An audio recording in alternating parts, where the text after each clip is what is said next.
Please welcome General J. Raymond, Acting Secretary of Defense Christopher Miller, Secretary of the Air Force Barbara Barrett, and the Vice President of the United States, Mike Pence.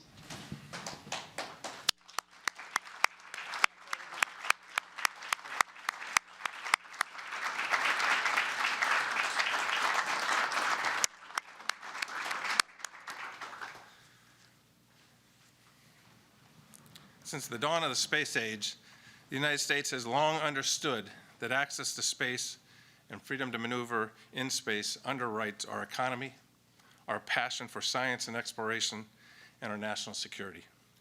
Recognizing that this vital national interest could no longer be taken for granted, the United States elevated space inside of the Department of Defense to a level commensurate with its importance to our nation. Just a year ago, on 20 December 2019, at a hangar at Andrews Air Force Base, the President signed into law the National Defense Authorization Act, which is the birth certificate of the United States Space Force.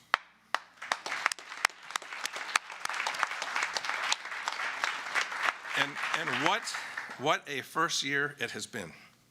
The men and women of the Space Force have written an impressive, very impressive first chapter of our history, and I couldn't be more proud of them. So, on behalf of all of the space professionals in the United States Space Force, I want to thank President Trump, Vice President Pence, and Congress for establishing this force. In every sector of space, America is leading, and because of that, our nation is more secure.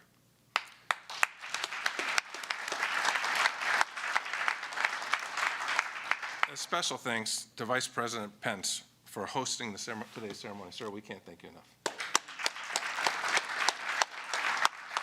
I also want to thank Secretary Miller, Secretary Barrett, General Milley, General Hyten, for your trust and confidence, and for the privilege, the absolute privilege of serving alongside the men and women of the United States Space Force.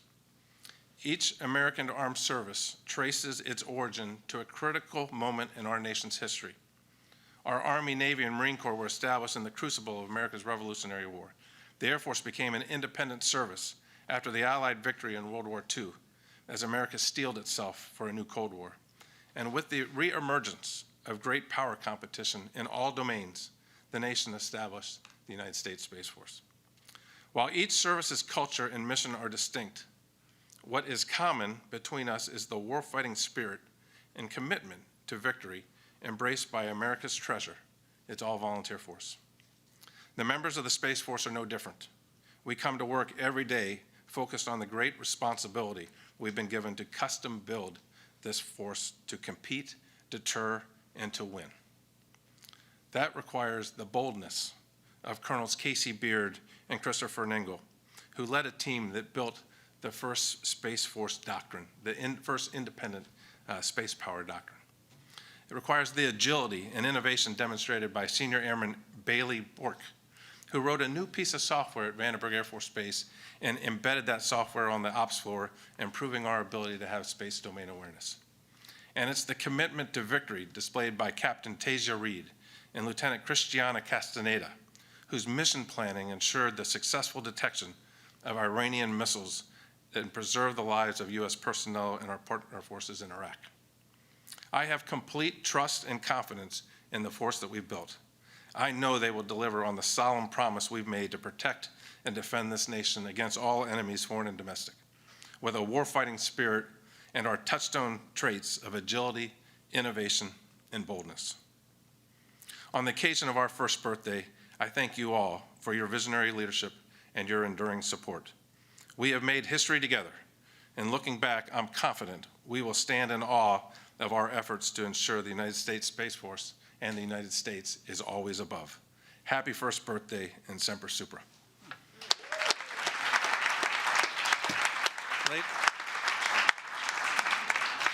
Ladies and gentlemen, it is my distinct honor to introduce our Secretary of the Air Force, Barbara Barrett. You know, this has been a pretty easy job when you have a Secretary of the Air Force that cares so much about what you do and has made the #1 priority of the Department of the Air Force the establishment of the Space Force. Ma'am, thank you for your passion and for your leadership.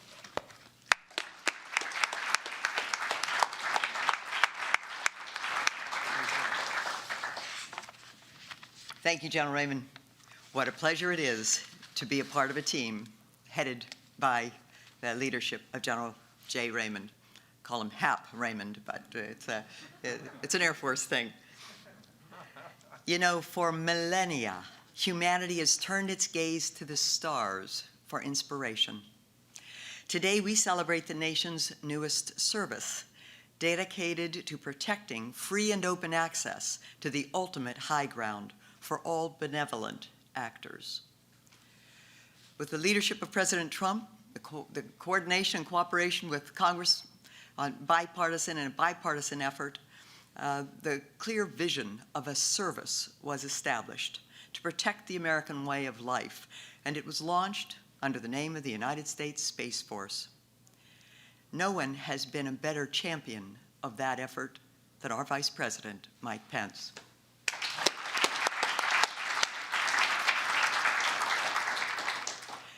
You know, all but two of the United States military services were established when George Washington was president. Then, technology opened two new domains.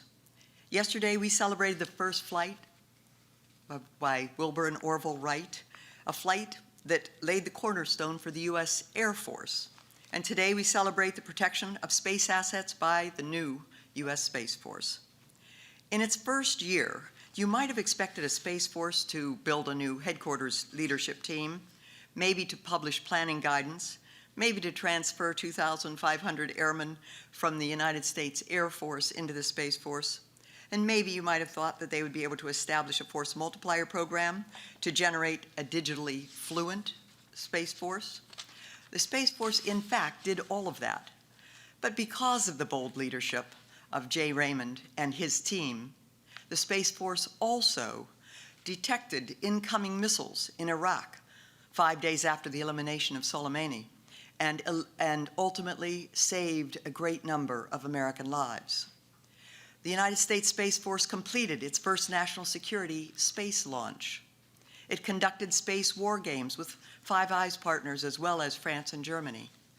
The Space Force anticipated International Space Station collision risk with space debris, and the ISS maneuvered to avoid that risk, ensuring the safety of our astronauts and the space station. And for the first time in nearly a decade, the United States Space Force supported the launch of American astronauts from American soil on an American space capsule. And so why does this matter? Well, it matters because every day, almost every American uses space, often without knowing it. Space controls our water, our power, and our banking. Space powers our information, navigation, and communication systems. Whether you're an Eastern urbanite or a Midwestern farmer or a hiker in the high Sierras, you're probably using space. Space must, therefore, be protected for all benevolent actors. Today, we salute the vision of the United States Space Force because that vision and the leadership of the United States Space Force is defending the ultimate high ground for our nation. Semper Supra.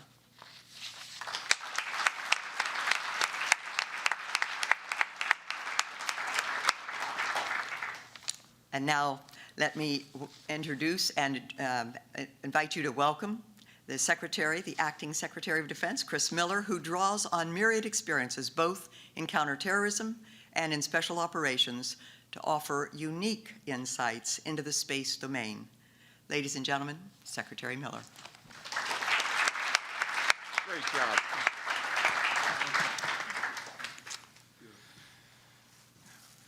Don't tell anybody. My only dream when I was growing up was to join the Air Force and become an astronaut. And clearly my parents cursed me with bad genes, and I had to get these things disqualifying me. But today, I had to end up going into the Army and being a ground pounder. But today, you'll notice, I'm wearing my Air Force socks. Do not tell anyone in the Army. They'll think I'm a heretic. I hope there's not an ethics violation here, but I'm ready for some Space Force socks whenever they come out. We'll make sure they get routed.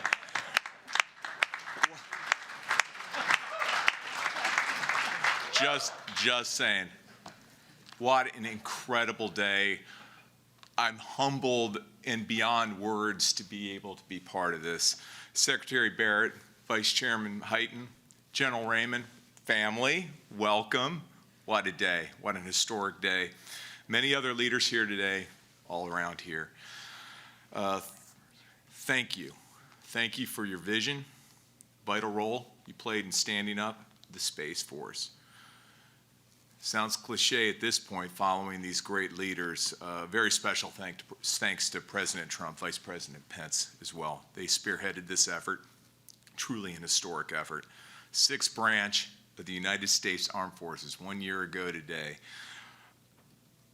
You know, when I was a kid, I told you, when somebody would go, what do you want to be when you grow up? I grew up in the 70s.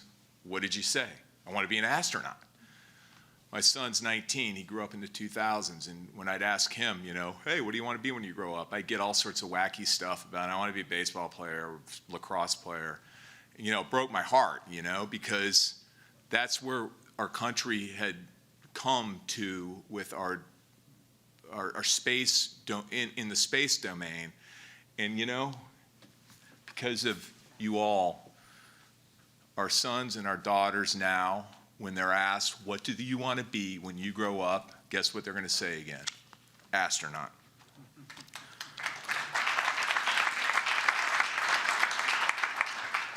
This administration's bold decision to create the first new service in over 70 years, I love that. HAP. What the heck? What a great description. And you know, to talk about the historic legacy going back, the HAP Raymond. You know, I know you're just nodding your head. But that's really so telling and so remarkable. And first, you know, service in 70 years, you know, it really marked an important step forward in deterring the threats posed by our strategic competitors, ones that extend beyond traditional warfighting domains. It was necessary to step in this area. It was a necessary step in this area of great power competition that we're in now, marked by revisionist powers, fielding new weapons that put our satellites and space-based systems at risk. And it was a recognition of the importance of securing freedom of operation in what is now a highly contested environment, space. True to the motto of Semper Supra, our men and women in uniform have already taken the Space Force to new heights in an incredibly short time. General Raymond noted publishing the service's first space power doctrine earlier this year and establishing Space Operations Command. To commissioning 86 graduates. 86 graduates came out of the Air Force Academy this year and launching their careers into the Space Force. Secretary talked about launching the service's first satellite into orbit as well. And just last week, the first group of directly enlisted space professionals celebrated their graduation from basic military training. One of the absolute joys I've had in this job is signing commissioning recommendations, moving officers from the United States Air Force to the Space Force. You know, again, that was just a humbling event. As our strategic competitors weaponize the space domain through the development of anti-satellite missiles, directed energy weapons, and other counter-space technologies, our personnel will lead the way in preserving freedom of use, commerce, and navigation into and through space for all. Much like NASA pioneered a new generation of technologies in the 20th century, our space professionals will be the ones fostering cutting-edge innovation that will protect our advantages across every domain in the decades ahead. And they will be the ones to ensure that the United States is ready to defend our assets in space, to stand up for freedom of navigation in the shared domain, and ultimately to win any future conflict. The great strides made by the Space Force have been made possible thanks to the bipartisan support of Congress, the hard work of our service members that was highlighted earlier, civilians, and let's not forget it, our contracted workforce, which is truly one of our competitive advantages, and the leadership of General Raymond, both as commander of U.S. Space Command and as the first chief of Space Operations. Kind of a great title, just saying. Additionally, we are incredibly grateful to the Vice President for his leadership of the National Space Council. That's game changing. Getting that thing going again, Vice President, and your leadership of that was transformative. And none of this would have happened without you just leaning in on this and just pushing so hard. His advocacy on behalf of our armed forces, and I see, most people don't see this regularly. I see it all the time.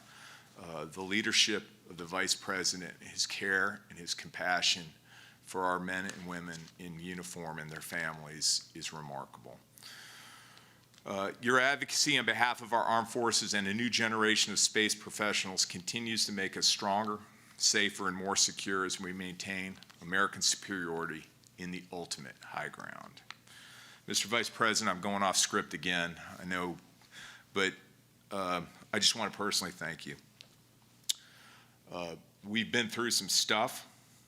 We've gone through some of the most complex military operations this country's ever conducted, and your steady hand and your leadership during those was a great source of strength for me. Thank you for your leadership. Thank you for your character. Thank you for your selfless service. Thank you for commitment. Thank you for being a mentor to me, Mr. Vice President. And with that, the floor is yours, sir.